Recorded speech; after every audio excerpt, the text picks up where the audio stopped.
We begin with cocoa tonight, and the Minister for Agriculture, Dr. Efeyi Okotose, has outlined plans to make the cocoa industry very competitive.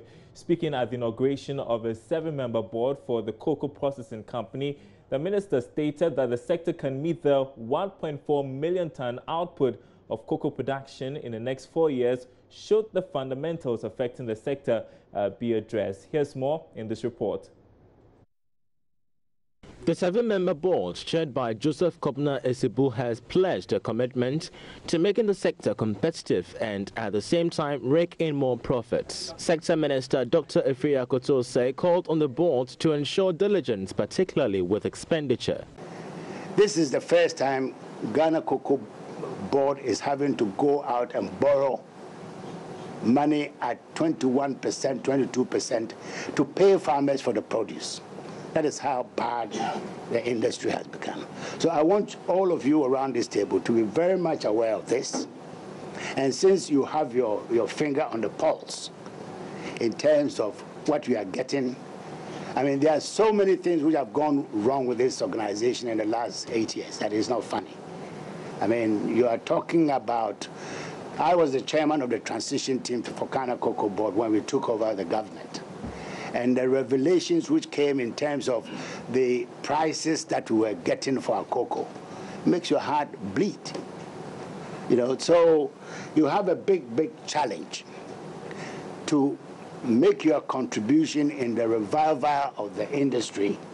I know that the Ghana cocoa farmer is one of the hardest working in the world. And if we give the farmer the right support, we can bring this industry back on its feet. Members of the board include Anthony Osei-Boache, Dr. Emmanuel Osei-Tufo, and Charles Nunu, among others. Meanwhile, the minority in Parliament is accusing Cocoa Board of breaching the procurement law in the award of a $10 million contract to Magdan Shipping Company. According to Minority Leader Haruna Idrisu, the contract was not awarded in conformity with the procurement laws. He claims the owner of the company got the contract because of his links to the MPP and the role he played in bringing security experts from South Africa to train the MPP security team last year. The minority in Parliament has received with some shock another action taken by the Honourable Minister for Finance, Honourable Ken Ofori-Atta, which amounts to a usurpation of the role of the board of directors of a listed company, the Agricultural Development Bank. And we are concerned because what befell UT and Capital Bank, we don't want it visited on the Agricultural Development Bank. At a time that the country's shareholders, customers, and taxpayers of commercial banks are waiting for more information, better particulars, of the Ghana Commercial Bank's takeover of 2 banks, I've already named them for you. We have in our possession a letter dated 9th June 2017, reference PIDPU 01-2017, signed by the Honourable Ofori-Atta, giving approval of a loan of 10,459,500 from the ADB to Magdan Shipping Company Limited. He has reduced the mandate and role of the Minister of Finance to some credit disbursement entity in order that he can reward, as usual, the political cronies. The letter addressed to the Managing Director of the ADB with the heading, read, Approval of Credit Facilities, Magdan Shipping Company Limited, states in paragraph 2 that approval is hereby granted you to disburse a credit facility in the sum of 10,459,500 Ghana cedis to Magdan Shipping Company.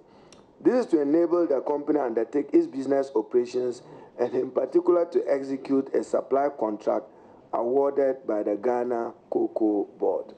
And ladies and gentlemen of the media, we'd like you to probe further whether this contract was awarded through an open, competitive tender process to guarantee and ensure value for money, or it was one approved of what was a sin, sole sourcing.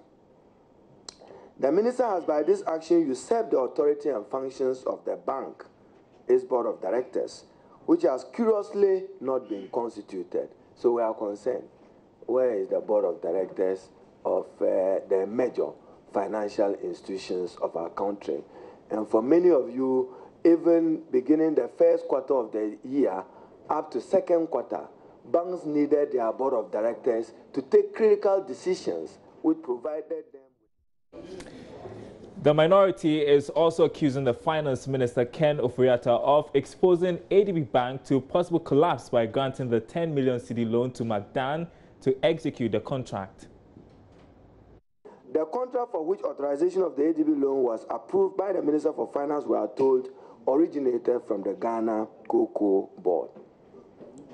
Serious questions arise that seem to be whether they have demonstrated respect to our procurement processes.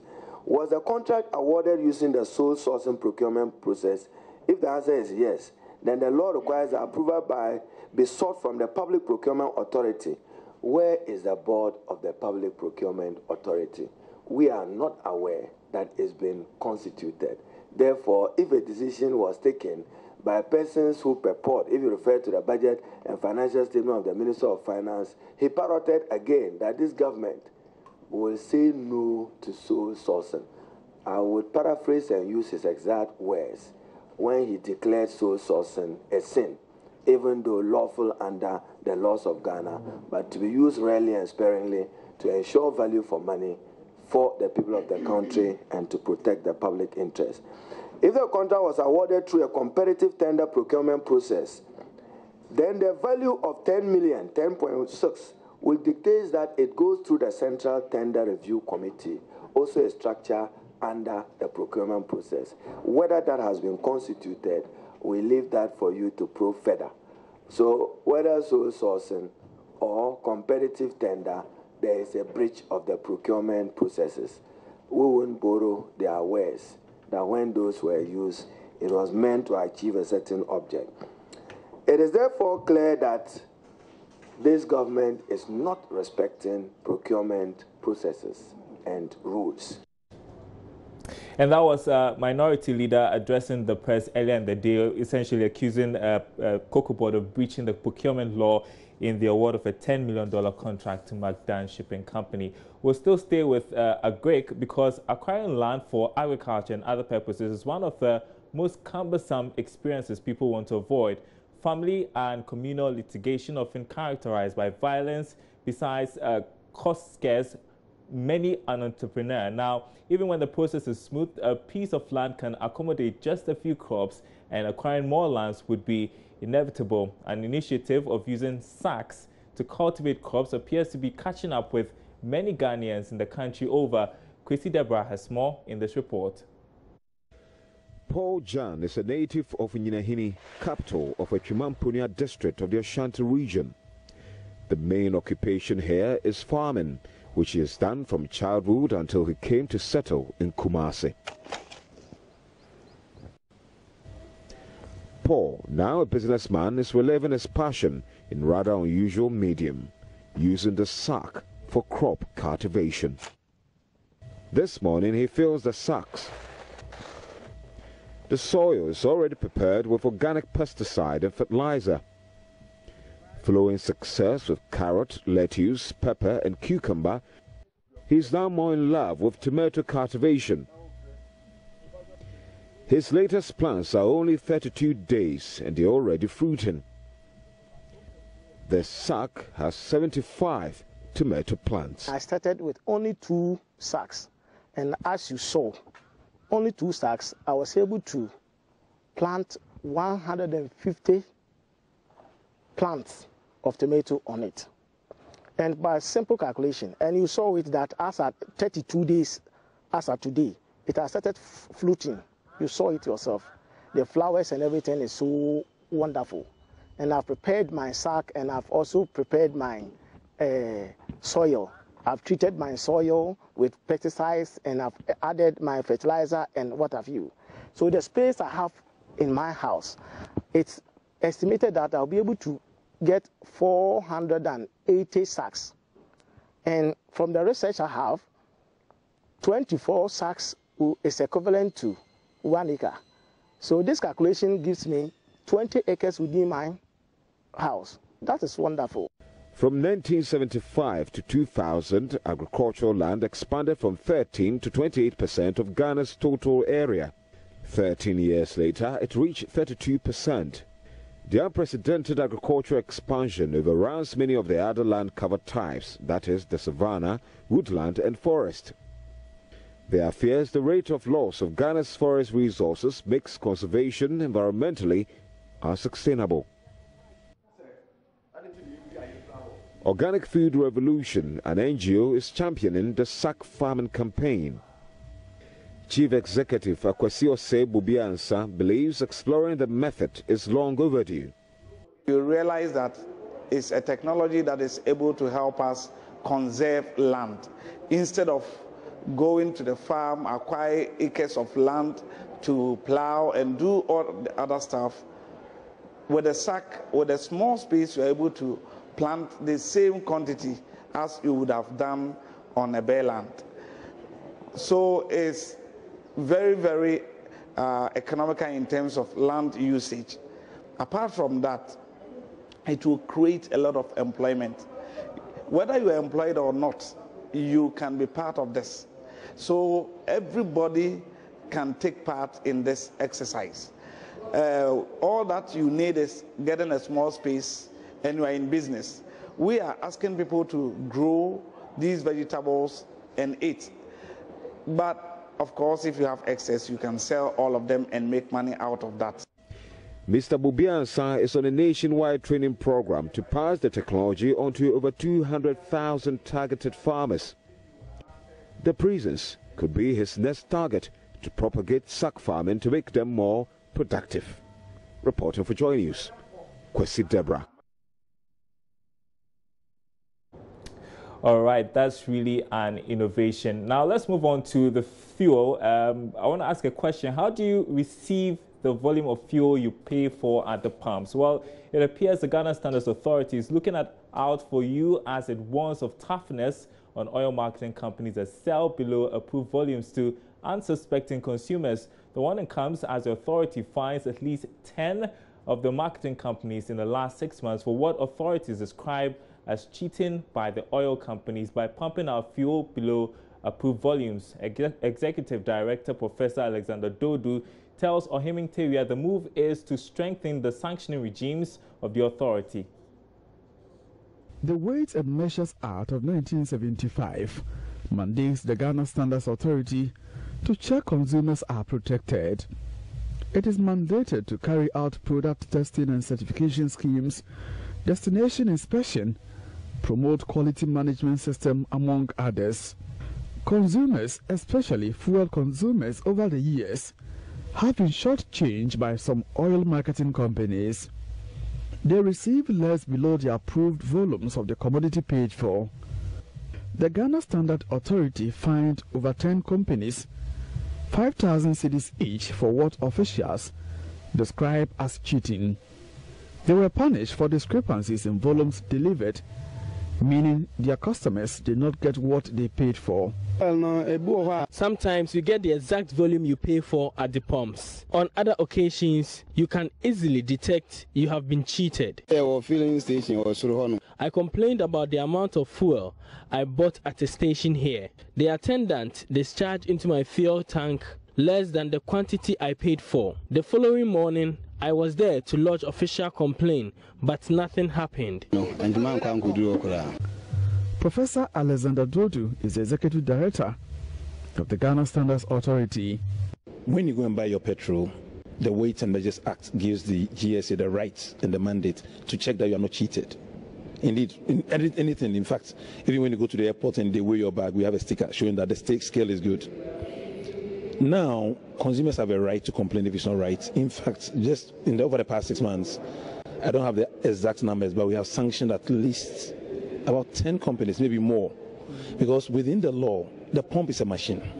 You can give too much or too little, but there's a limit which is allowed. So let's say, for argument's sake, the limit is 1 liter. If it falls, let's say, a few milliliters below and or above, you can accept it. But if it's way beyond, we think it's a crime.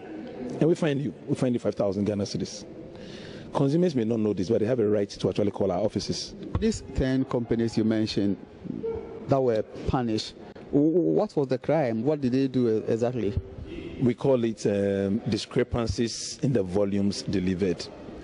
In simple language, it means that you didn't get what you paid for. And of course, it's interesting, but I'm sure you know very well that when you use a machine in Ghana and it measures wrongly, it's never too much. It's always too little. I will not impugn any criminal motive. What I will say is that all the companies were giving much less volume than they should have given. I mean, if the machine is faulty, sometimes you give more. But in this case, it was always giving less. And so we find them. The GSA in the future will name and shame oil companies that sell below the approved volumes. But first, it wants to sensitize the public on the need to report all suspected dealings to the authority. Are we thinking of a naming and shaming regime? The answer is yes, we are. We are thinking of a naming and shaming regime. Not now, because you have to bring the population and the companies on board. We want to sit with them to find out why is it that some companies, their equipment fail and they don't deliver the volumes they must deliver. I mean, consumers must feel comfortable that when they pay 1 cedi for petrol, they are getting 1 cedi petrol. If they don't get 1 cedi petrol, they have been cheated. And it's wrong. From Kumasi for Joy News, Ohimentivia reporting. Well, we'll dwell on this a little while longer. Joining us on the line is the MD for an oil marketing company, that's Engine Petroleum, Henry Akwawa. Thanks for your time tonight. So the Ghana Standards Authority, pretty tough stance there, finding OMCs that are found to be short-changing consumers. Fining, is that enough a deterrent? Good evening to you and your listeners. Well, indeed, the Ghana Standards Authority has been mandated to ensure that all the dispensers at the forecourt deliver the right quantity of fuel to consumers. I mean, from time to time, they go around to assess this. So in my view, any oil marketing company or any service station that is found to have tampered with this, should be sanctioned appropriately. But in terms of sanctioning, what do you propose? Well, what happens, I mean, when a dispenser fails this test is for them to lock it up. And for me, that is deterrent enough because you are losing sales by not being able to dispense fuel to the consuming public. I think they should go a step further by, coming out with some kind of penalty regime or so. Depending on how often you fail such tests, then such a penalty will be applied. Okay, because I heard an official in that report talk about naming and shaming some of these companies going forward. But another issue has got to do with the sale of illegal fuel by some OMCs across the country. That has also been a matter of concern, hasn't it? Yes, it has been. This is a huge issue. I'm sure if you speak to the National Petroleum Authority, they will be in the position to give you some more insight into that.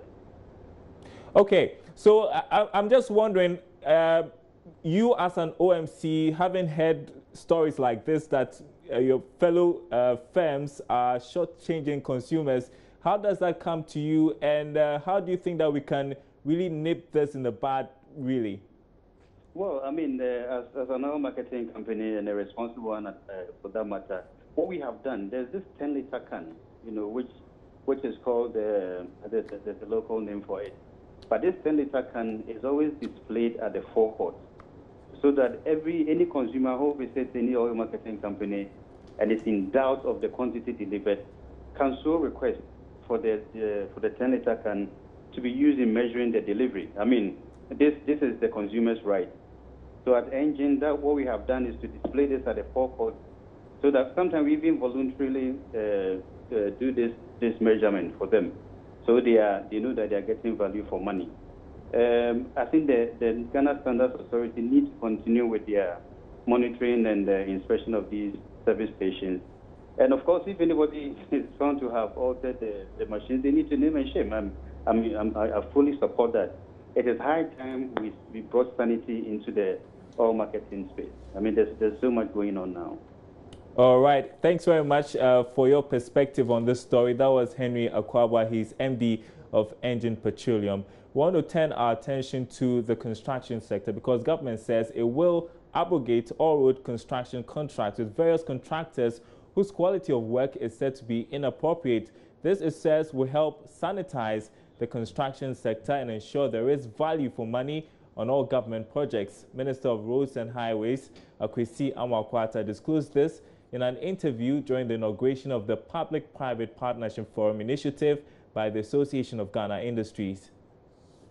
The road sector continues to grapple with challenges of poor quality works, unpaid jobs and poor supervision. These challenges are believed to be slowing the growth of the industry, as it also limits opportunities for new entrants into road construction business. But Minister for Roads and Highways, Kwesi Amoakwata, is confident government is ready to make a difference, stressing he will be tough on recalcitrant road contractors. The money being used to pay for is Ghanaian money, okay? It's out of our taxes, your tax, my tax, everybody's tax.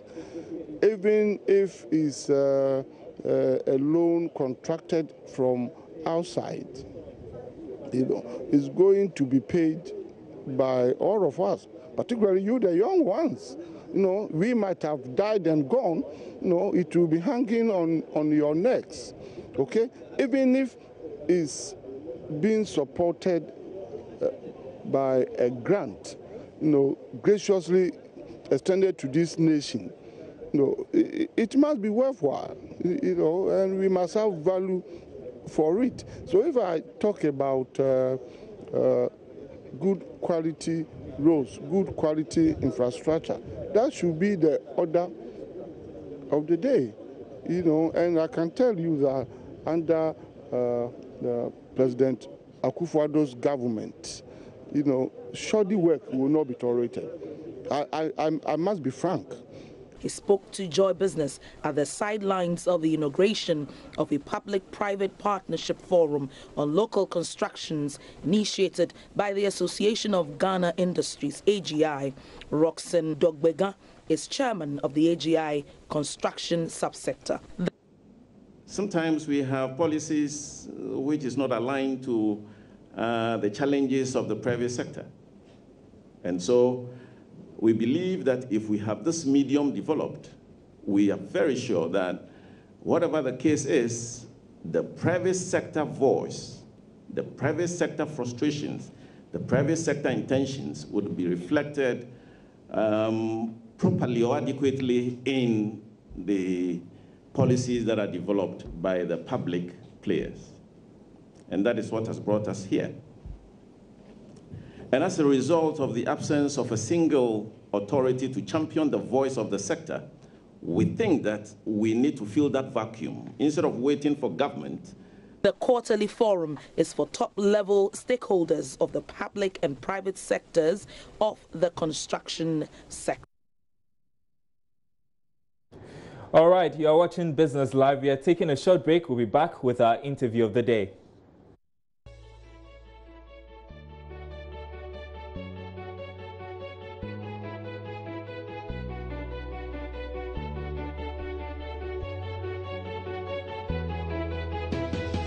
Welcome back to our interview of the day now. And if you've been following the news today, you should be aware that we now have a new Director General for the Securities and Exchange Commission. That is in the person of Reverend Daniel Ogbami Tete. He's been sharing his vision with Joy Business.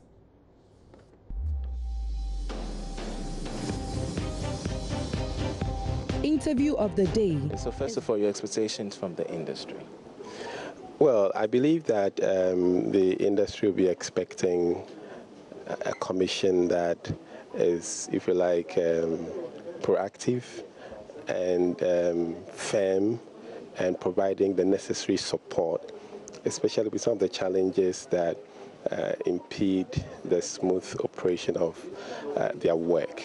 And I believe that because I'm also coming from the industry, I believe the general market would expect that the regulator will understand and appreciate, the nature of the investment banking space, and therefore they will be looking forward to a very solid support system from the regulator. And my commitment will be to ensure that at the end of the day we have a stronger capital market, because as the Honorable Minister said, the capital market is critical for the economic development of our country.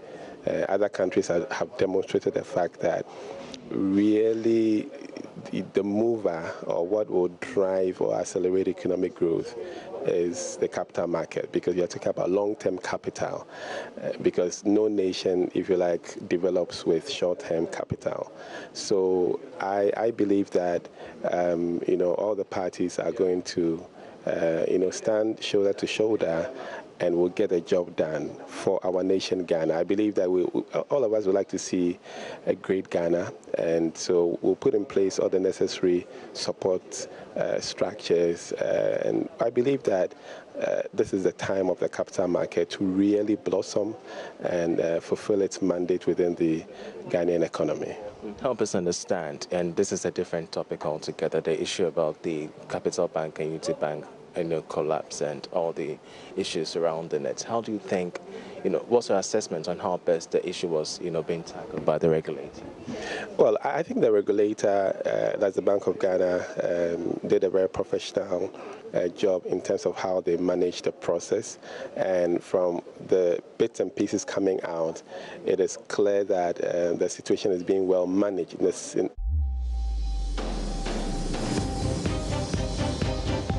Interview of the day. And that's our show tonight. Thanks for watching. My name is Darryl Kwao. There's more news on our website, myjoyonline.com/business. We'll see you same time tomorrow.